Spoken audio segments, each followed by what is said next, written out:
বাগেরহাটের খানজাহান আলী সংলগ্ন দিঘিতে সবার সামনে থেকে উঠে আসে একটি কুমির আর মুহূর্তেই মুখে করে ধরে নিয়ে যায় একটি অসহায় কুকুরকে। চোখের সামনে ঘটে যায় এই নির্মম দৃশ্য, কিন্তু সাহায্যের জন্য এগিয়ে আসেনি কেউ।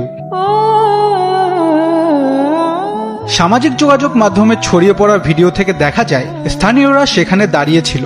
ঘটনাটি কেউ মোবাইলে ধারণ করছে, আবার কেউ বা দূর থেকে চিৎকার করছে, কিন্তু কেউই কুকুরটিকে বাঁচাতে এগিয়ে আসেনি। এদিকে স্থানীয়দের এক একজন এক এক কথা বলছে। কেউ বলছে কুকুরটি আগে থেকেই বাঁধা ছিল, তাই পালাতে পারেনি। আবার কেউ বলছে কুমিরের ভয়েই কেউ কাছে যেতে পারেনি। কিন্তু প্রশ্ন একটাই, আর তা হলো একটি প্রাণ বাঁচানোর জন্য কি আমরা এতটাই অসহায় হয়ে পড়েছি, নাকি ভয় আমাদের মানবিকতাকে হারিয়ে দিয়েছে? ঘটনাটির ভিডিও ইতোমধ্যেই সামাজিক যোগাযোগ মাধ্যমে ছড়িয়ে পড়েছে। অনেকে ক্ষোভ প্রকাশ করছেন মানুষের এই নীরবতা আর উদাসীনতা নিয়ে। এই ঘটনার পর একটাই প্রশ্ন বারবার ঘুরে ফিরে আসছে, আমরা কি সত্যি মানবিক, নাকি বিপদের মুখে দাঁড়িয়ে শুধু দর্শক হয়ে যাই? ক্যামেরায় ধরা পড়া এই মুহূর্ত যেন মনে করিয়ে দেয় মানবিকতা শুধু কথায় নয়, কাজেও প্রমাণ করতে হয়।